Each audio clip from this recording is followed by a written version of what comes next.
Welcome to Executive Leaders Radio, your spot in the corner office, the radio show where executives share their secrets to success. Executive Leaders Radio. You're listening to Executive Leaders Radio. This is your host, Herb Cohen, with my co-host, Shannon Lane, New Mark Knight Frank, Drew Hanlon, Frank Hennessy, Premier Planning, and Jim Reesoff at Kerman. And we have a great lineup of guests for you on our show today, including Joe Hand Jr., president of Joe Hand Promotions, Chris McGrory, CEO of McGrory Glass, Dina, Della, Ducata, CEO of Family Services Association of Bucks County, and Tom Azelby, managing partner of Bandwave Systems. Let's get to know our first guest, Joe Hand Jr., president of Joe Hand Promotions. What is Joe Hand Promotions? Joe Hand Promotions is the largest distributor of special events and sports and entertainment and pay-per-view events in the world. Whoa, where are you from originally? I grew up in Philadelphia, and specifically Northeast Philadelphia. Well, is that the fancy-dancy part of Philadelphia? Not when I grew up there, and it's still not that today. So, and how many brothers and sisters do you have? I have one younger sister. All right. Drew, you want to take it from here? Joe, yeah. What would the neighborhood gang tell us about you? Well, I think my friends that I grew up with in the neighborhood would probably describe me as a person that is passionate, hardworking, very determined, a team player. All those things that I probably learned from growing up in that kind of a neighborhood. And when you say that kind of neighborhood, like, what do you mean? Like, what was going on? What did you guys do every day? Well, it was a great neighborhood to have a childhood in if you were someone like me who loved sports. You could get up in the morning and probably stand in the middle of the street with your basketball or your baseball bat and glove, and before you know it, 15 minutes later, you're probably at a playground, just a few blocks away, playing with all your friends in the neighborhood until it was time to come home for dinner. And this group of friends, you still talk to any of these guys today? Or? Oh, yeah, I do. They're guys that help me with my business, attorneys, financial advisors, guys that, listen, I have a lot of faith in because we know each other for a lot of years. What's that tell us about you, that you're still talking to the old gang? Well, I think it probably says that, maybe I'm a loyal person. I certainly, after a while, have built a long, trust factor with those guys. And I think we know each other very, very well. So we work easily together. Frank? Last question is, how does that relate to your business? Well, listen, it helps me tremendously when I have issues in my business, whether it's legal or any of the other things that the guys can help me with, and I can go to someone that, I know and trust for, 60 years. It helps me tremendously. Frank? Joe, let's go back early on. What did your parents do for a living? Well, both of my parents were police officers in the city of Philadelphia. They were one of the first husband-wife couples on the police department. So I didn't get away with much when I grew up. Yeah, that sounds like a tough environment. What impact did that have on you guys? Both of your parents were part of Philadelphia's finest. Well, I think at that time, a police officer was really a well-respected person in the community. But what I saw from my parents every day was two people that, were very hardworking. They were very committed to the community. And those are things that I think they instilled in me that I try to carry forward today. Shannon? Joe, in the green room, you talked about the long hours both of your parents had to put in with them being police officers. Who was somebody that helped out when they weren't necessarily home? So our business started in the basement of our house in the row house in Northeast Philly. And when my parents were working their jobs as police officers, oftentimes I would come home from school and my dad's sister, my Aunt Pat, would be in the basement sort of running the Joe Hand Promotions offices down there where we first started. And tell us more about Aunt Pat and what you learned from her that you carry with you today. Well, she's really one of my favorite people. She's a very, very smart person. And I think in business, she's taught me just a lot of things that I think make me a better businessman. But listen, when I used to come home from school, she put me to work right away. I would come down the basement steps, and next thing you know, I'm licking stamps and stuffing envelopes and whatever it was I could. But she always made it fun, and she definitely, I think, was the person that helped, try to make the foundation of the business person I am today. Mm-hmm. Jim? Joe, how is it that a guy with both parents who were police officers didn't become one himself? And was this decision somewhat of a disappointment for your parents? Well, not at all. I did get a degree from King's College in Wilkes-Barre, Pennsylvania in criminal justice, but I did go there on a basketball scholarship in 1980. I was lucky enough to get drafted by the 76ers. I was definitely not good enough to make the team, but that just was along the lines with my interest in sports. And then I was just lucky enough to come home to a job that was sports oriented. So from an early my early childhood, I loved sports, and now I'm kind of living a lifelong dream of being in the sports industry, which is, why I love my job so much. Shannon? So, Joe, tell us exactly what you guys are doing at Joe Hand Promotions. So one of the biggest things right now, Shannon, I'm most excited about is I think we're riding the wave of the streaming phenomenon that's going on right now. If you took a look at the timeline of our company, there was always technology driven in our business. We used to use these big black C-band satellite dishes on the roof. Well, now we have the small direct TV dishes, but now the newest thing coming along is, streaming. And streaming is going to make us a global company. We're going to be able to start selling our events, not only just here in the United States, but we've also started selling in Australia and the UK in this past year. Mm-hmm. Frank? So, Joe, your family started this business in the basement in 1980, and here you are 40 years later. When did you join the company? So 1980 is when I joined the company. The business actually started in 1971. Obviously I was just too young at that time to be working there, but I knew something special was kind of going on and brewing in the basement of our house. And so in 1980, when I graduated from college, that's when I joined the team. So your company must have made a lot of changes and evolved along the way, probably some good decisions and bad decisions. What did you learn? So I really did learn that one of the things that for me was I had a mentor in the business. It just happened to be my dad.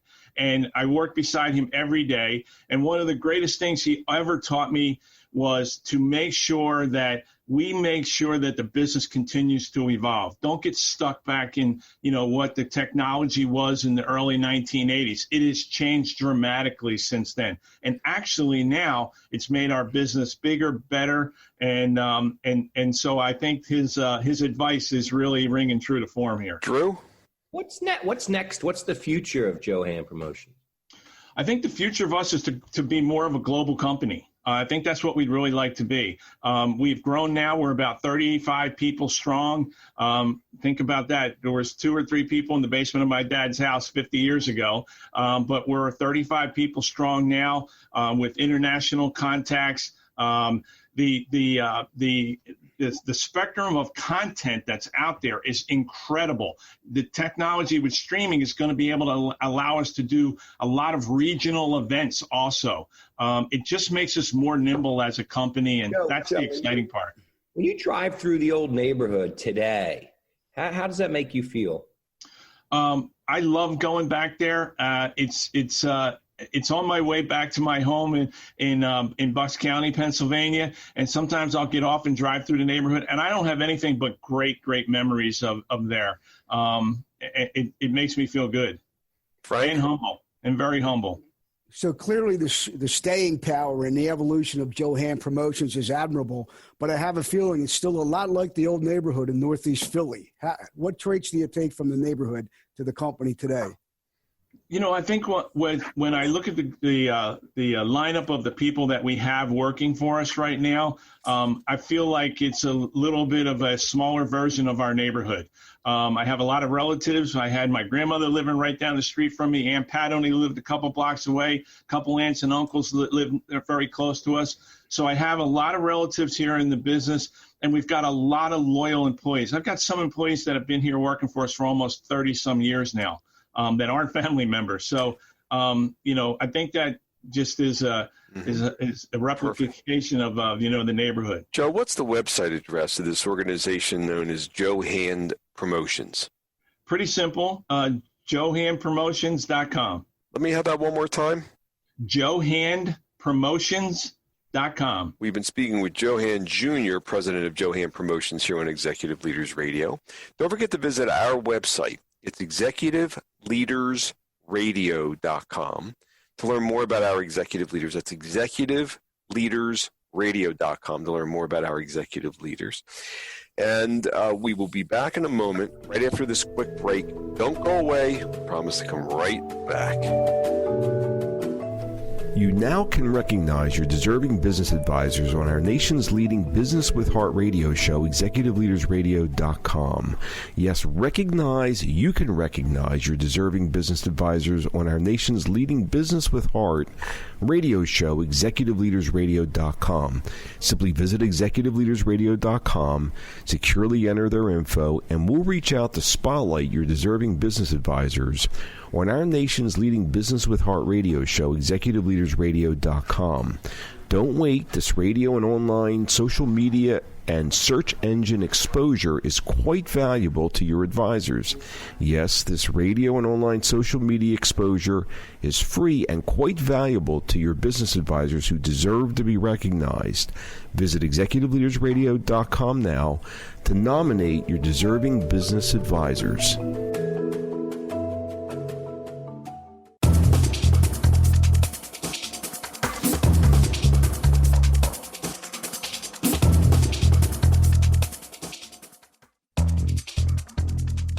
Back. You're listening to Executive Leaders Radio. This is your host, Herb Cohen. We'd like to introduce Chris McGrory, who's CEO of McGrory Glass. Chris, what is McGrory Glass? What are you guys doing? National architectural glass producer and manufacturer serving the U.S. How large or how small is the team? Team is 150 dedicated employees. And where are you from originally? Suburbs of Philadelphia, Springfield, and media area. How many brothers and sisters? Where are you in the pecking order?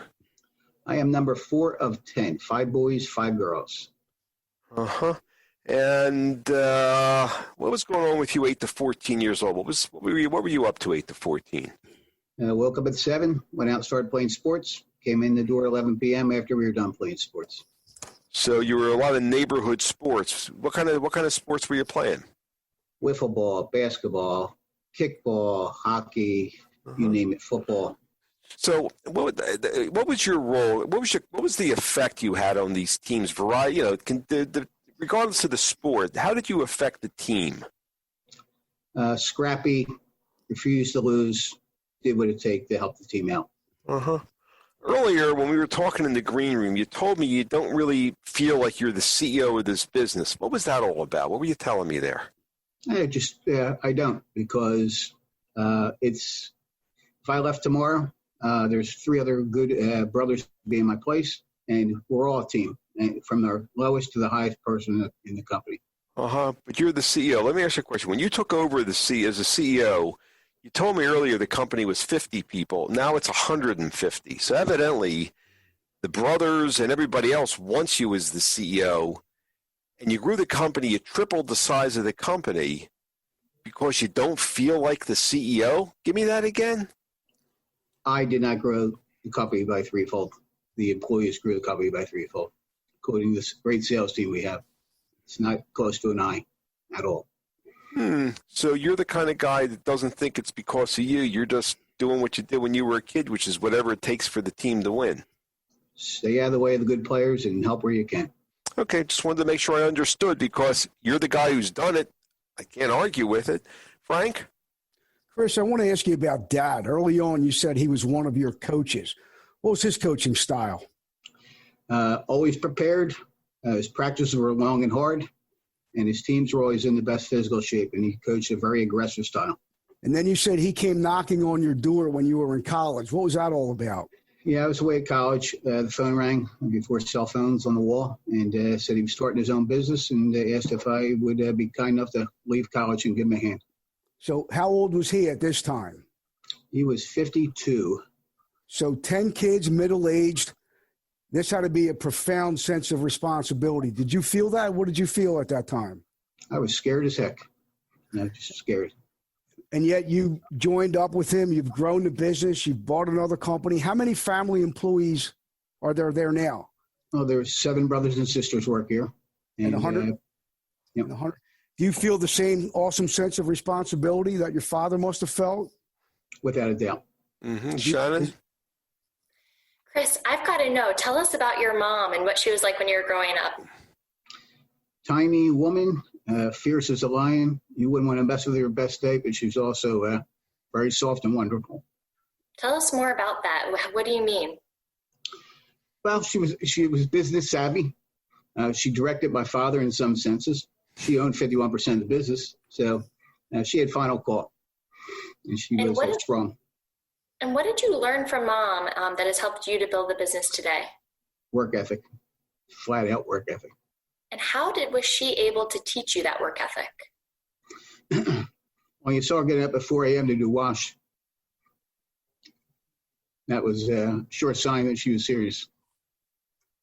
Uh-huh.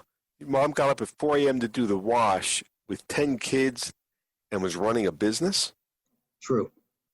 Uh-huh. What'd that do to you? Woke me up in more ways than one. What are you talking about? What do you mean? Yeah, I saw it. She didn't look at a clock. She just, whatever it needed to get done, got done. Period. The end. So what's that have to do with who you are? Well, same mentality. If it's 4 a.m. or 5 a.m., get to work and figure it the hell out. That's what you were talking about earlier when you said that you would get out, you would play ball, play with the kids in the neighborhood 7 to 11, and your role in the team was whatever it took to win. Sounds like you got your mother inside of you. Yep, for sure. Absolutely. Mm-hmm. Drew? Chris, you're a pretty humble guy, but I'm just curious what the neighborhood would tell us about the McGrory crew. They loved us, and they might have hated us at times. We were scrappy. We all had the same aggressive style in the way we played sports, and some were better than others, but we were tough. And did you guys stick together as a family? Yeah, when there was a fight amongst ourselves, no one wanted to break it up. And when someone else wanted to fight one of us, they were outnumbered. And how has that family tightness and unity as a youngster, how has it impacted you today and what's going on at your business? Yeah, we're all going through rough times right now with the COVID nonsense and other situations. And more than ever, we have to buckle down and kind of put aside a lot of things to make sure the company moves forward. Drew, Jim? Yeah, Chris, you were number 4 out of 10, so pretty close to being the middle child. We know what that can be like. I want to know what it's like to work with 7 of your siblings in the same close quarters in your company. What's that like? We all kind of have different roles. We do overlap an awful lot. There are very, very, very few arguments, and people don't believe that when I tell them that, but there's very few. And who makes the final decision? I will say that they would say that I do. I would say that my brother Gary does, to be frank with you. Mm-hmm. So it sounds like you guys really have a pretty close, intimate relation. It sounds to me like, as opposed to fighting, you guys really collaborate. Who's got the next question for him? Frank? Chris, are your parents, do you feel the presence of your parents, are they still coaching you today, McGrory Glass? Oh, sure. What do you hear them whisper in your ear? My father's saying was keep your enemies close, and my mom would say suck it up and move on. Mm-hmm. Drew, what are you thinking? I'm just curious. Sports has been a big part of your life, and your dad, we found out, was a coach. Have you given back by coaching as well? Yeah, for sure. I've coached 32 years of football plus other sports, but 32 years of 8th grade football. Well, what would a handful of your players tell us about you as a coach? Depends which player it was, but to a person, I think most of them like me. But I was tough. I was tough on them, but fair. Tough but fair. And why do you love coaching so much? What do you get out of it? It's just first off, it pulls you away from the business for an hour and a half a night, which is good. Cell phones in the car. And the other part is you get the ability to work with young kids who you can make an impression on, hopefully a positive impression. Didn't you mention that you had a couple of major influences on your life? Who was that you mentioned? The coaches that I actually worked with, one, to repeat myself about my father, I not only worked with him, I coached with him for 18 years. Another guy, Jim Stewart, I coached with for a better part of 10 years, and both are renowned coaches in the region, both excellent coaches, and both better men than they were coaches. What do you mean they were better men than they were coaches? There's something about respect here. What are you talking about? They held themselves at a higher level than most. Their sportsmanship was unbelievable. Their teams were the most prepared in the region, and they both have a reputation. Between the two of them, they coached 75 years of eighth grade football, and you don't last that long unless you're. How is sportsmanship so critical to you and your other coaches? Well, it's important because we lose orders, and we're in the sales business. And we can't call up a customer and blast them. You lose a game, you can't blast the opponent, you can't blast the referee. You lose an order, you have to move on. Chris, what's the website address for McGrory Glass? McGrory.com. How do you spell that? So, McGrory, McGrory.com. We've been speaking with Chris McGrory, CEO of McGrory Glass, here on Executive Leaders Radio. Don't forget to visit our website. It's executiveleadersradio.com. To learn more about our executive leaders, it's executiveleadersradio.com to learn more about our executive leaders. We're just speaking with Chris McGrory, CEO of McGrory Glass. Stick around. Don't go away. We'll be back in a moment right after this quick break.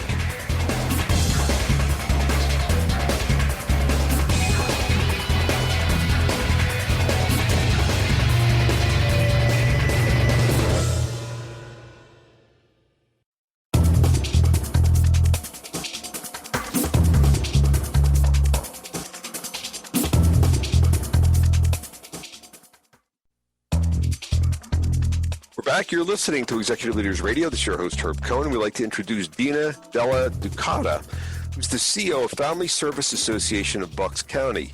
Dina, what is Family Service Association of Bucks County? What kind of stuff are you doing? We're a 66-year-old nonprofit organization. We provide mental health and drug and alcohol services to the community. We also provide community-based programming, and we have a housing division with an emergency homeless shelter. How large or small is the staff? 150 employees. And how many different sites do you have?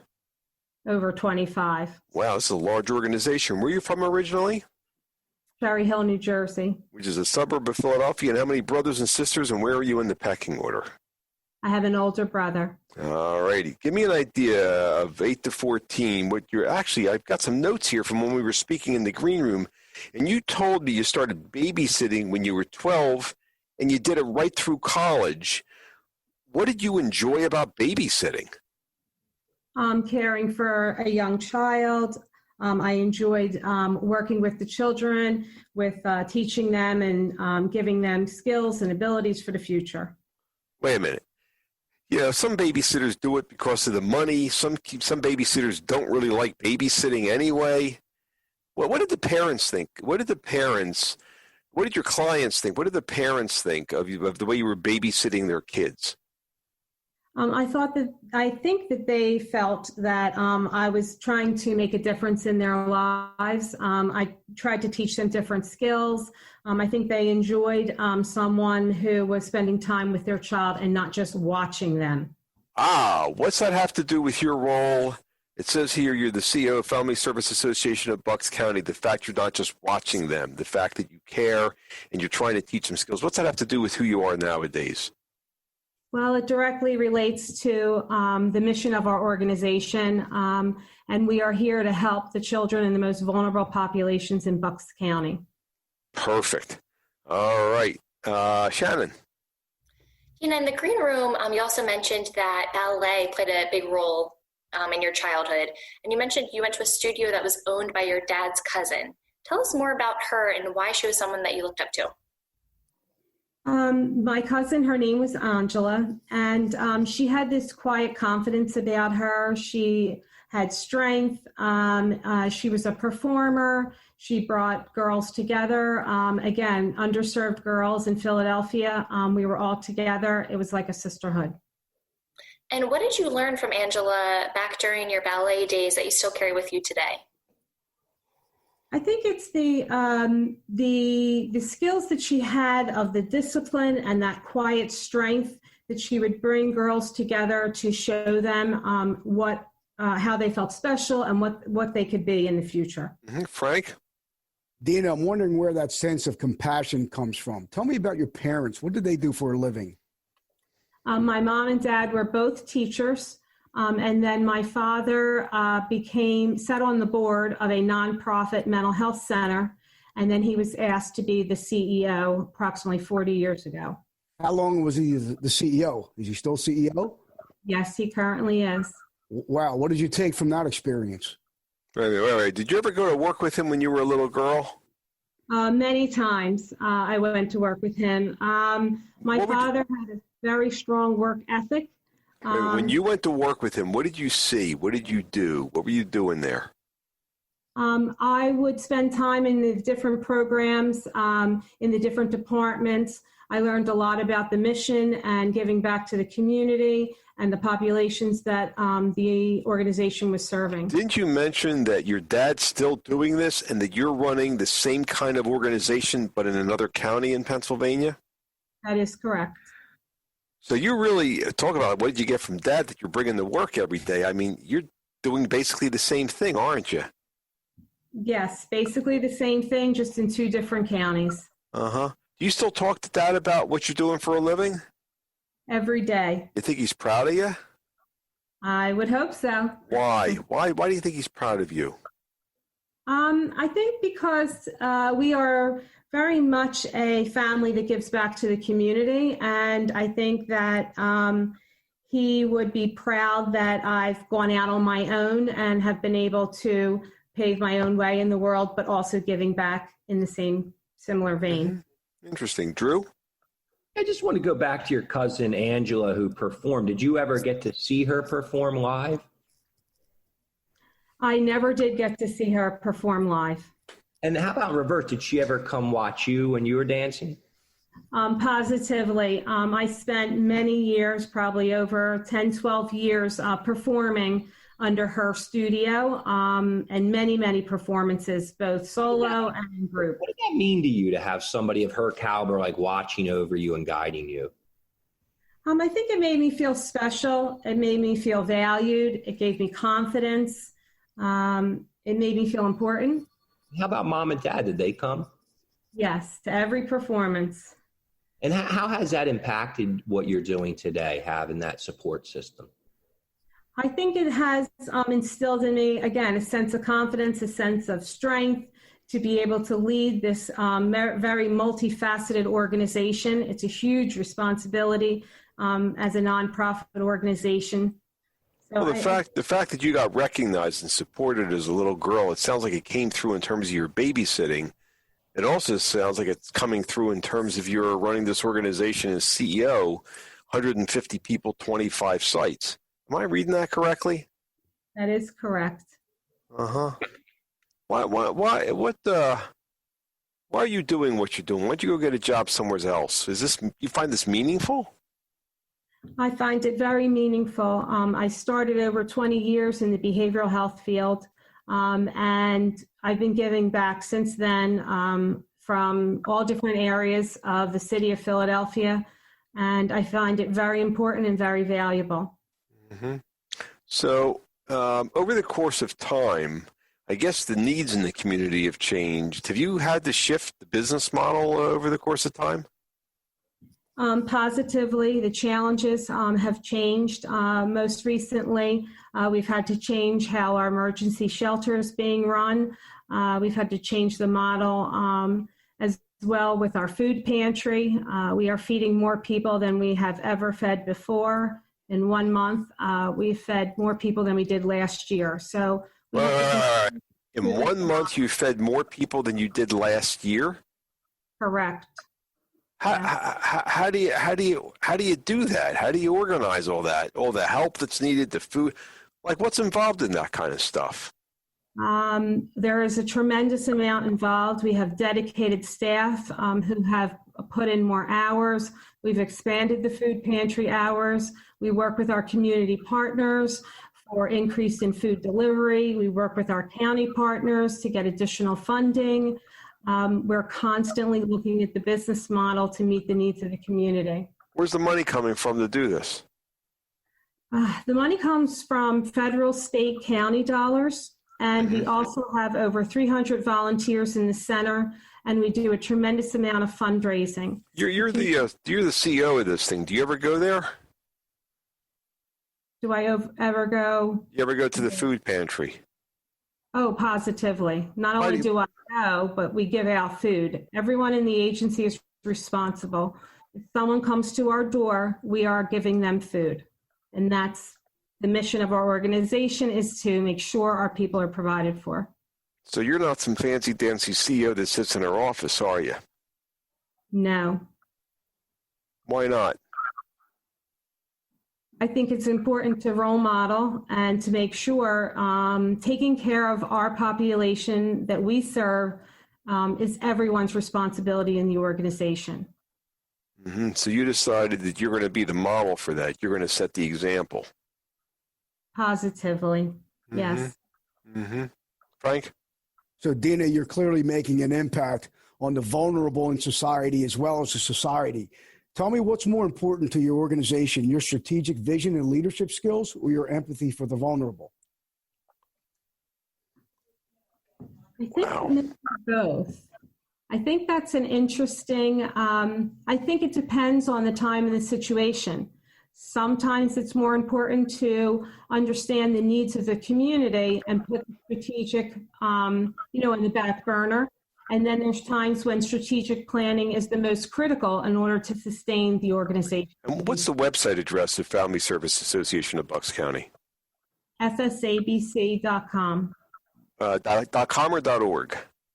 .org, excuse me. .org. FSABC.org. We've been speaking with Dina, Della, Ducata, CEO of Family Service Association of Bucks County, here on Executive Leaders Radio. Don't forget to visit our website, executiveleadersradio.com. To learn more about our executive leaders, we'll be back in a moment right after this break.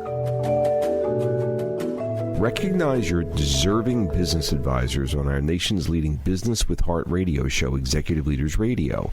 Yes, you can recognize your deserving business advisors on our nation's leading Business with Heart radio show, executiveleadersradio.com. Simply visit executiveleadersradio.com, securely enter their info, and we'll reach out to spotlight your deserving business advisors on our nation's leading Business with Heart radio show, executiveleadersradio.com. Don't wait. This radio and online social media and search engine exposure is quite valuable. Yes, this radio and online social media and search engine exposure is quite valuable to your business advisors who deserve to be recognized. Visit executiveleadersradio.com now to nominate your deserving business advisors for free exposure.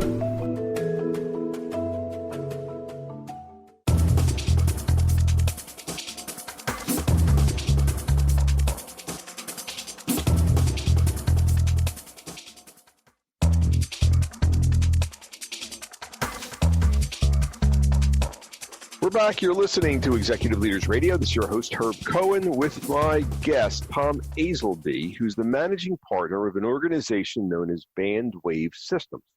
Tom, what is Bandwave Systems? What are you guys doing? Herb, we're a broadband aggregator in the telecommunications industry, so we deliver last-mile internet connectivity over 100 different carriers to large enterprises with 50 to 1,000 locations. All right, give me that easier to understand. What are you talking about? Sure, we're kind of like a distributor. So you have the Comcast of the world, AT&T, Verizon. There's a lot of carriers out there. There's a lot of different types of internet connectivity. So if you're a large enterprise IT decision maker and you have to build a new wide area network across all your retail stores, distribution, healthcare facilities, if you come to Bandwave, we'll handle all that because we're a wholesaler for all the different carriers throughout North America. So we can deliver that enterprise IT decision maker, one contract, one bill, and one customer support. Wow. Give me an idea. How'd you get a job with this company? Well, I actually founded it with my college roommate back in 2000, so we're in our 20th year today. Wow. And tell me a little bit about where'd you grow up originally? I grew up in North Jersey in Bergen County. How many brothers and sisters, and where are you in the pecking order? I had 2 brothers and 1 sister. I'm the third of 4. Third of 4th. And you told me that when you were a kid that you got a job at Yankee Stadium and you were a vendor there and you worked there for 2 years. What did you do different than all the other vendors at Yankee Stadium, and were you successful? Yeah, well, I think the most important thing you do is you would show up and hope to get called in. They'd call in people based on the size of the crowd. So if you were there standing outside waiting to be called in, as long as you were consistent showing up, they'd recognize you, bring you in, and you could make some money. And so you evidently were pretty persistent in terms of showing up because they got to recognize you. And even after they brought you in, were you successful? Like, how successful were you as opposed to the other kids that were selling stuff in Yankee Stadium? Well, it's all commission-based. So if you had a rack of sodas, the quicker you could sell that rack of soda, run up and down those stairs, unload them as quick as possible, get back to the pickup room, grab another rack, and go out. So there was a lot of hustle involved. And you were successful at that? Yes, I was. What's that hustle? What's that hard work? That implicit hard work have to do with your success here at Bandwave Systems? Well, I mean, that type of job is hard work because you're moving, running, you're dealing with the New York crowd. So when we started Bandwave, we had a new concept, and we had to go out to an industry and convince them. And we're a small operation. Our customers are larger organizations. So we had to convince them that this little specialized company could deliver what they need. So that's the kind of hustle that we had to put behind Bandwave when we started, and it was tough. We've been around 20 years, but we say the first 5 years were tough, and the next 2 were worse. It was a long grind, but we've had some really good success for the past 10 years. And tell me a little bit about what kind of sports did you play? I played all different sports as a kid, but I played football. That was something I focused on, and I played through high school, and then I played at a small college. And what was your role on the football team position? I played nose guard. I was an undersized nose guard. And what was the personality trait that you brought to being an undersized nose guard?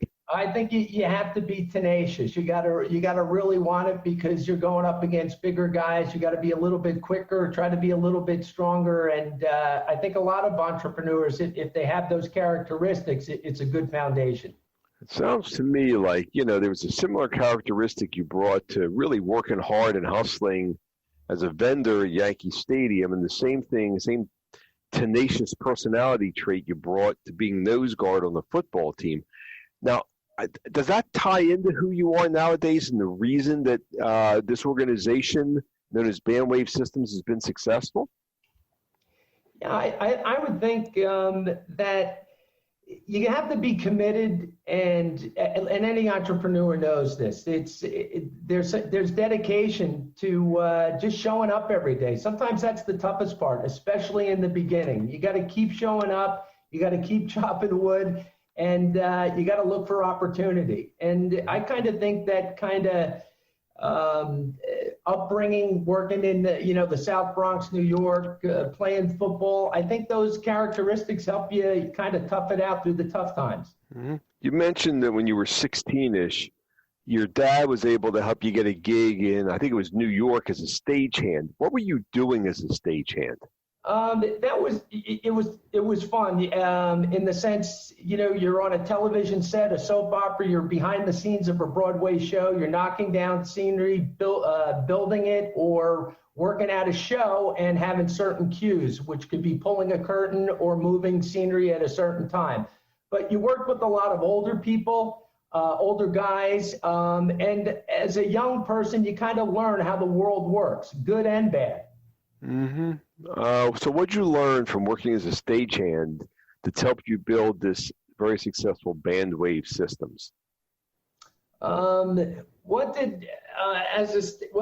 again, that's paying attention. Don't miss your cue. If you ever miss a cue, you won't be working again. So you You got to pay attention. You got to be focused, and you got to keep up with everybody else. Wait, when you say Missy Q, what's that have to do with bandwave? I understand as a stagehand. What's that have to do with bandwave systems with the business? Yeah, that's a good question. So a client calls and they have a problem. You got to get back to them right away. You're building a sales strategy. You have to be right there to answer the question. You can't miss the opportunity. So I kind of think you always got to stay one step ahead of your customers, your partners, your carriers. So as a stagehand, as a show's going on, you have certain cues. You got to be in a certain spot at a certain time. You can take that type of perspective and throw it into business. So you got to always be one step ahead of what's coming down the road. So I would kind of compare to a stagehand to being an entrepreneur, starting a business. That's some of the things you got to do. And you mentioned you also worked as a bar back in a bar. And what's a bar back in a bar do? What would you bring to that role? Well, that's just running beer and ice up to the bar and keeping the bartenders happy. So that's something where you just got to kind of dig in and get the job done. But it was fun. Mm-hmm. So of all these jobs you had as a kid, which one did you enjoy the most and why? I think I learned the most and enjoyed the most was going to Yankee Stadium because as a kid, it kind of opened your eyes up to the world. The good and bad. It's a big stadium. I had to take public transportation into the South Bronx. I think I got a quick look at life at a young age where most kids were still at home, maybe working at a local retail store. I was kind of going into the city on my own and, seeing what was out there. So it was kind of exciting. Weren't your parents afraid for you? I mean, you're 14 years old, taking buses and trains and through the city of Manhattan. They're like, whoa, weren't they afraid for you? Yeah, that's a good question. But my father was a stagehand and a New York City police officer. So I think he thought I could handle it, and he allowed me to do it. Mm-hmm. What'd your mother think? I don't think she was crazy about it, but going out to work was a big deal in my family. For all my siblings, we all went to work. Did you want to go to work? Yes, I really enjoyed it. Why was going out to work a big thing in your family? What are you talking about? Was that how was that encouraged or how'd that happen? That definitely came through my parents, my father especially, based on his upbringing. That he always said you had to be out hustling. You always wanted to be working. And I guess as a kid, you're impressionable to how important that was to him, and you want to make your father happy, and you go out and hustle. And the bigger thing was the more you work, the more you learn. I actually think for entrepreneurs too, the more jobs you have, and I don't know if the kids of today work as much as we did. I'm sure some are, but I think if you want to be an entrepreneur, I think having a lot of jobs teaches a lot of life skills. So I highly recommend you get your kids out there working. What's the website address for this organization known as Bandwave Systems? It's bandwavesystems.com. How do you spell that? Give me that one more time. Sure. It's BANDWAVE systems.com. We've been talking with Tom Azelby, who's the managing partner and co-founder of Bandwave Systems here on Executive Leaders Radio. Don't forget to visit our website.